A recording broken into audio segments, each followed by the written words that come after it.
we'll go to a very interesting topic, the topic of macros, and we will see how we can record macros. Okay, so we'll try a very short project out here. So pay attention to this. It's a very important part of your Excel course. What I will do, I will just create a blank file.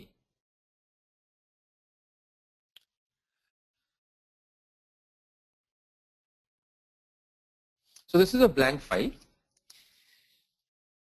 Now,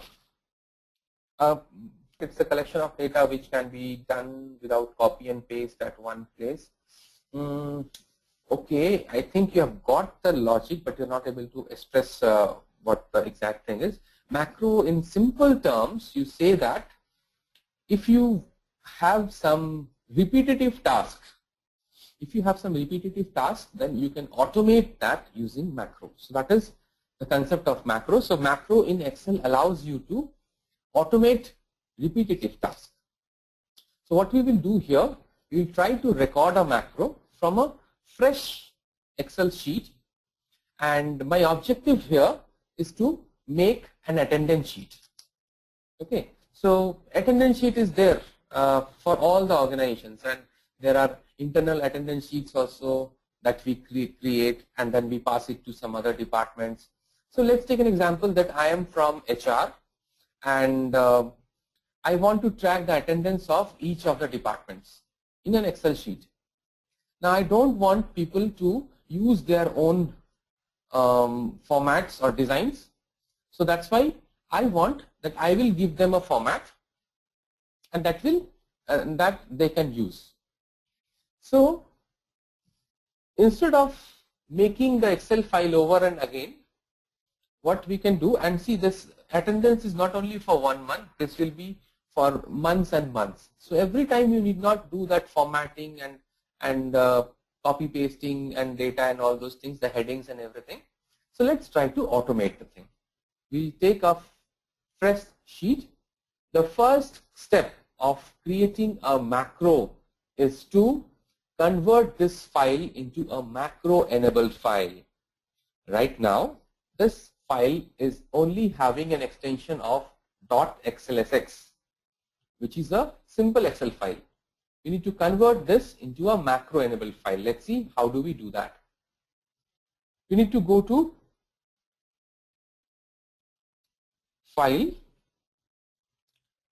Save As, and wherever you want to save it. Let's say I want to save it in my desktop or some other folder, wherever you want to save this file. Let's say I will save this in my desktop, and then I'll give it a name. Let's say attendance, and before clicking on this save button, what you should do, go to this option, Excel Macro Enabled Workbook, and select that option and say save. The moment you do so, your attendance file, means the file has been created with the name attendance, and it has an extension of .xlsm. Now this Excel has become an enabled file. This means it can execute. Fine. So till now, whatever files you had created, those were all static files. So you can send it to someone and they can see, do calculation, everything is fine, but nothing will happen automatically. So this is one part where we can make steps using some automation. So how do we do that? So the first thing you have to do is to start recording a macro. Now, in case you don't see the macro button here, macro button can only be seen when you have the developer tab, this tab. So this is the tab where you can see all the macro related options. We will explore all these options. Okay. But for the first thing, let's say you don't have the developer tab itself, then what will happen? So in that case, what you need to do, you go to File and go to Options, and there's an option called Customize Ribbon. The moment you go to Customize Ribbon, you will see there is an option called Developer. So now you understand, if this Developer tab is not highlighted, this means you won't have your developer icon or developer tab here. See, developer is gone now. So let's say this is your Excel sheet and this is your macro Excel sheet, but you don't have developer. How will you record a macro? You go to File, let's go there again, Options, go to Customize Ribbon and go to Developer and then say OK. The moment you do so, your developer tab comes. Now you might have some issues while recording macro or while executing macros also. So before you go to the macro part of it, you should understand macro security. So let's see what do you mean by macro security. So macro security allows you to run a macro on your computer. So there are different options. By default, you see that it is highlighting the option as disable all macros with notification. So the moment you say disable all macros with notification, what will happen? Macros will be restricted on your computer, but whenever you get a file which is a macro enabled file, then system will prompt you, do you want to work with the macro? If you say yes, then it will work. So it's always better to keep this part highlighted. If you select the first option, then what will happen? Excel will not at all run any macros, nor it will ask you for any notification. It will not ask for any permission also from you. So if you select this one, first one. If you select the last one, that is the most dangerous option. What will happen? Without your knowledge, macros can run on your system. So without you enabling or without you giving the permission, macros can run. So let me tell you one thing, macros, though it gives you a freedom to do automation, it comes with the word of caution. There may be some macros which can hamper your computer, just like a virus. So only when you know that you can get macros from trusted people, then only you should have this macro enabled. Otherwise, I recommend always to keep this second option highlighted, that macros will be disabled. But if you receive a file which has some macros, it will ask you for a notification, and if you say enable macro or run the macro, then it will run the macro for you. We will begin with the macro. It's a very small macro which will automate a few steps. So for recording the macro, we need to press this button called record macro and give it a name. So let's say any name I can give. Let's say I have given ATTN, and then we have to give it a shortcut. So I give a shortcut, and this macro I want it to be used only for this workbook. If you want, you can give some description here also.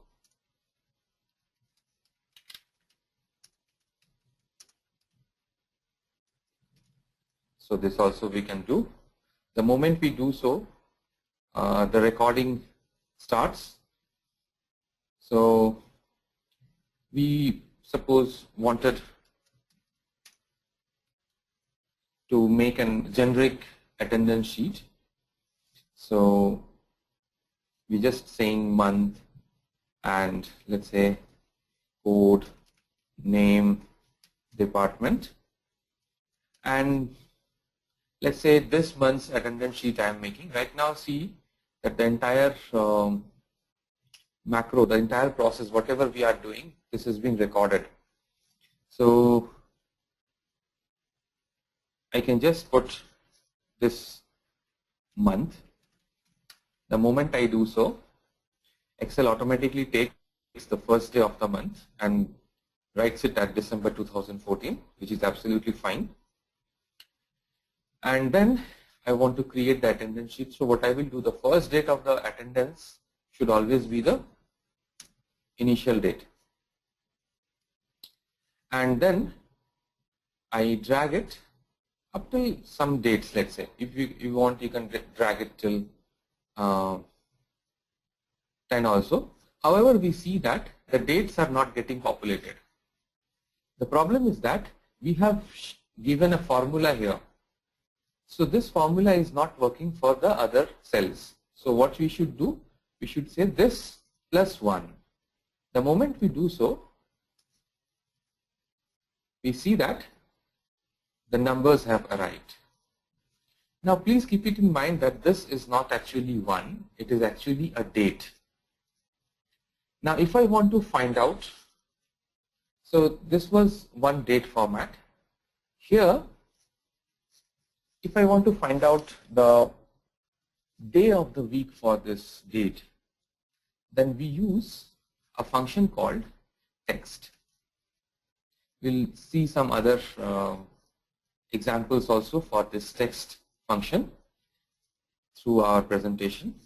But for the time being, just see how this date can be converted to the day of the month. So the value will be this date, and I want to see the day of week like Sunday, Monday, Tuesday, like this. So for that you need to give D. The moment I give D and press enter, I get the day. So 1st of December was Monday. Similarly, what I will do, I will just copy and paste the values here. Now my attendance sheet is looking fine, but it is not formatted. So what I will do, I will quickly format this. How will I format? I will just select these cells and I will say autofit. The moment I do autofit, what happens? The cells automatically takes their width.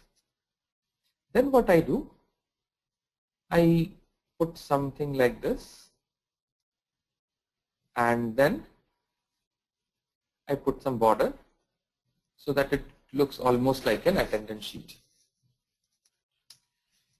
Now usually what happens when we are making an attendance sheet, this particular sheet, for this particular sheet, Saturday and Sunday is supposed to be a holiday. So we want Saturday and Sunday to be colored in a different color. So I would require the concept of conditional formatting here, which we have already discussed in the past sessions. But this time we'll use this conditional formatting not for a value but for a formula. How do we use it? We say, we select the first cell, go to conditional formatting. Please mark it that everything is getting recorded, whatever we are doing right now.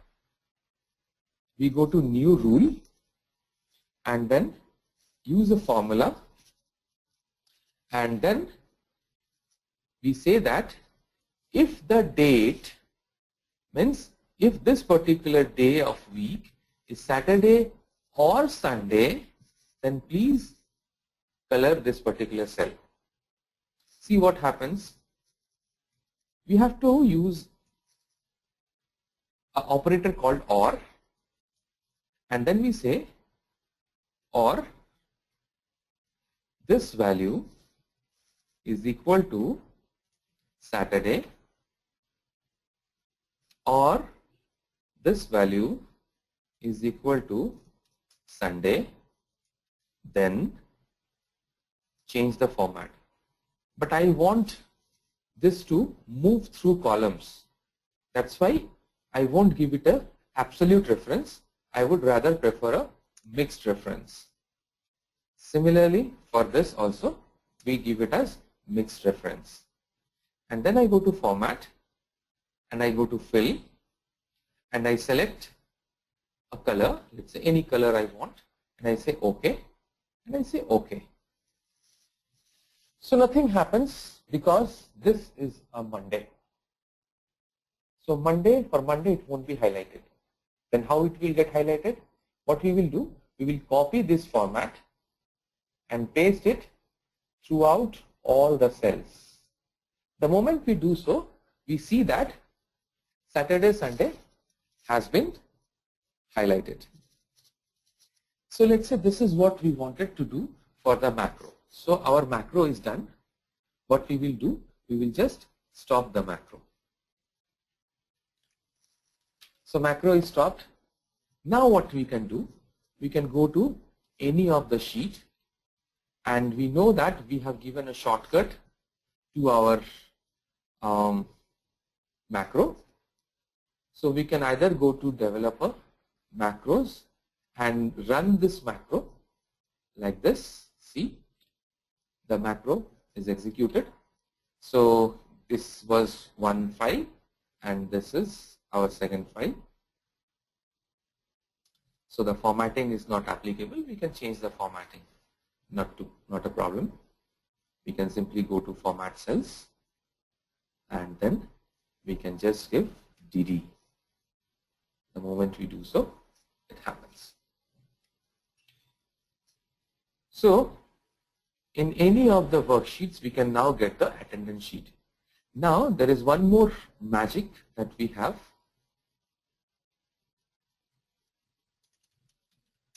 There is one more magic that we have for this month. So right now this attendance sheet is for December. I can convert it into January 2015 also.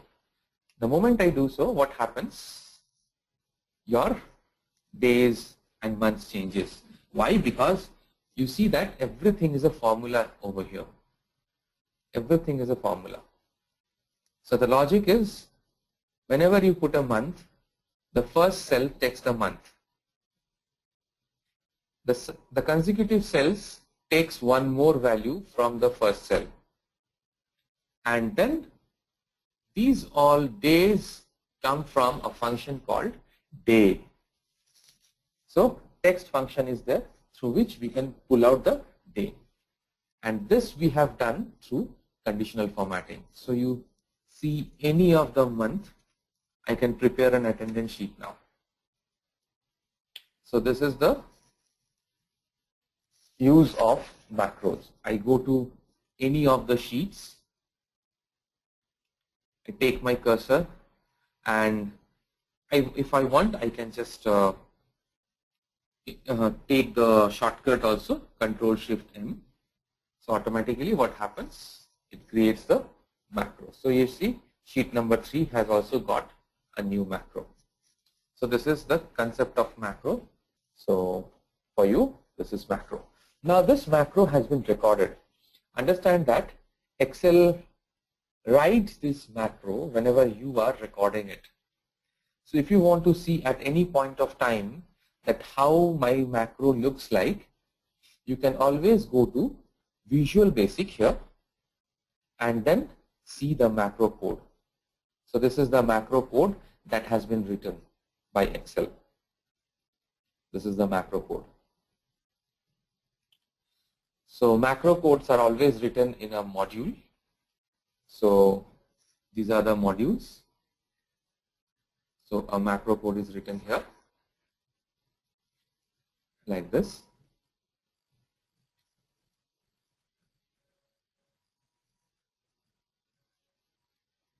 Like this. So this becomes my macro, and that was the code. For executing the macros, we have already discussed that we should always have the second option clicked so that the macro is executed properly. In our case, this is already clicked, so we don't have any issues. And we can automate. Now keep one thing in mind you have to keep, like this particular macro will execute in this particular sheet because this is valid for this workbook. So right now the macro that we have created, that is applicable for any of the months. We can just change the month and then we can see the difference. And then